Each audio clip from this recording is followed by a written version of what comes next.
Marvel का पहला super hero family. हाँ दोस्तों, मैं बात कर रहा हूँ फैंटास्टिक फोर के बारे में। ये मार्वल कॉमिक्स का पहला सुपर हीरो फैमिली है। फैंटास्टिक फोर पर कई बार मूवीज बन चुकी है। एक पुरानी मूवी जो रिलीज नहीं हुई थी उसको हटा दे तो फॉक्स ने 2 मूवीज बनाई, फिर एक और बार रिबूट किया और अब फाइनली ये मूवी मार्वल स्टूडियो के अंडर आ रहा है। जब आप ये वीडियो देख रहे हैं तब इसका ट्रेलर भी रिलीज हो चुका होगा। तो इसके ब्रेकडाउन से पहले चलिए इसका थोड़ा बैकग्राउंड समझ लेते हैं ताकि आपको ज्यादा इन्फॉर्मेशन मिल सके।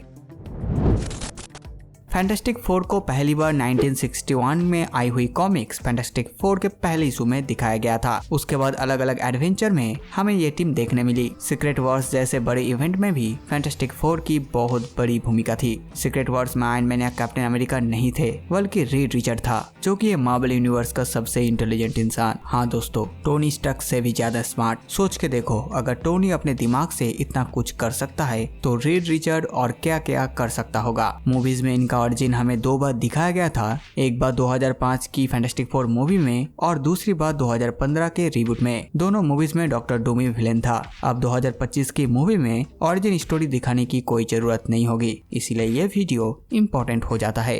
Fantastic four team members. Leader है रीड रिचर्ड यानी कि मिस्टर फैंटास्टिक, उसकी पत्नी सुजन स्ट्रॉम यानी कि इनविजिबल वुमन, सुजन का भाई और रीड का साला जॉनी स्ट्रॉम यानी कि ह्यूमन टॉर्च, रीड का दोस्त बेन ग्रिम यानी कि द थिंग। फैंटास्टिक फोर की हिस्ट्री अर्थ 616 यूनिवर्स में है। यहाँ तक कि अलग अलग यूनिवर्स में भी इनके वेरिएंट्स हैं, लेकिन हम यहाँ ओरिजिनल फैंटास्टिक फोर की कहानी डिस्कस करेंगे। इनके कॉमिक्स की कहानी स्लाइडिंग टाइम स्केल टेक्निक से लिखी जाती है, जिससे ये नए रीडर्स के लिए रिलेवेंट लगे और इनके कैरेक्टर की उम्र ज्यादा ना बढ़े। फैंटास्टिक फोर मार्वल का सबसे पुराना सुपर हीरो टीम है। 1960 से इसकी कहानी चल रही है, यानी कि आज से 65 साल पहले से ही। मार्वल के टाइम के हिसाब से 2016 तक फैंटास्टिक फोर की जर्नी सिर्फ 14 साल चल रही थी। स्लाइडिंग टाइम स्केल का यूज करके इनकी कहानी अपडेट की जाती है ताकि नए रीडर्स को ये रिलेटेबल लगे। Origin story. रीड रिचर्ड एक ब्रिलियंट एरोनॉटिकल इंजीनियर है। उसने एक एक्सपेरिमेंटल स्पेसशिप डिजाइन की थी जिसका नाम था मार्वल 1। वो स्पेस में ट्रैवल करके नए सोलर सिस्टम एक्सप्लोर करना चाहते थे, लेकिन धीरे धीरे इन्वेस्टर्स का इंटरेस्ट कम होने लगा। तब रीड की गर्लफ्रेंड सुजन स्ट्रॉम, उसका भाई जॉनी स्ट्रॉम और रीड का पुराना दोस्त बेन ग्रिम उसके साथ जाने के लिए तैयार हो जाता है। बेन पहले मना करता है, लेकिन फाइनली मान जाता है और स्पेसशिप का पायलट बनता है। जैसे ही मार्वल ऑन स्पेस में पहुंचता है तब एक कॉस्मिक रेडिएशन की वेब में फंस जाता है। ये रेडिएशन इतना पावरफुल था कि स्पेसशिप का जो प्रोटेक्शन शील्ड भी है वो भी इससे बच नहीं पाया। उसका स्पेसशिप क्रैश हो जाता है और जब ये लोग वापस आते हैं धरती पे और वहाँ से निकलता है तब उन लोगों को पता चलता है कि उनके शरीर में कुछ अजीब चेंजेस हो गए हैं और सबको अलग अलग सुपर पावर्स मिल चुकी है। रीड रिचर्ड का शरीर इलास्टिक जैसा हो गया और वो अपने हाथ पैर या पूरा शरीर को स्ट्रेच कर सकता था। इस वजह से उसको मिस्टर फैंटास्टिक नाम दिया गया। जॉनी स्टॉर्म उसके शरीर में आग लगा सकती है और वो फायर के साथ उड़ भी सकता है।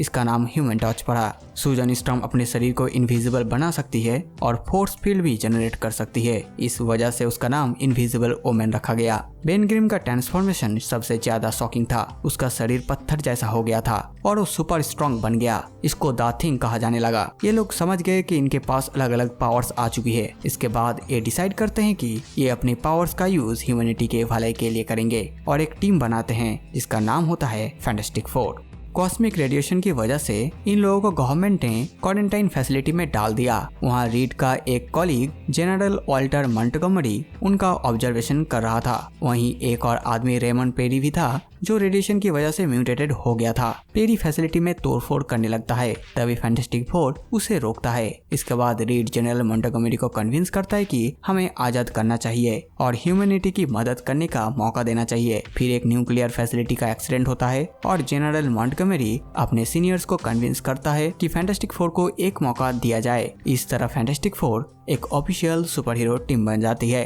पहला विलन मोलमैन। जब fantastic four officially super hero बनते हैं तब उनका पहला विलेन मोलमैन उसके सामने आता है। उसके बाद एक कहीं विलेन से लड़ते हैं जैसे स्क्रॉल, गैलेक्टस, सिल्वर सर्फर और भी कहीं। कुछ टाइम बाद रीड रिचर्ड का पुराना college rival Victor von Doom वापस आ जाता है, जो अब डॉक्टर डूम बन चुका होता है। फैंटास्टिक फोर के कई सारे बड़े बड़े इवेंट में भी बड़े रोल थे, जैसे civil war, secret invention, dark reign, secret wars. Comics में इनकी 1800 से ज्यादा एविडेंस हो चुकी है। आप देखना ये है कि मार्वल स्टूडियो इनको अपनी मूवीज यूनिवर्स में कैसे फिट करता है। तो दोस्तों ये थी फैंटास्टिक फोर की ओरिजिन स्टोरी। आपको ये वीडियो कैसा लगा कमेंट में जरूर बताइए। तो मैं मिलता नए वीडियो में कुछ नया लेके, तब तक के लिए गुड बाय।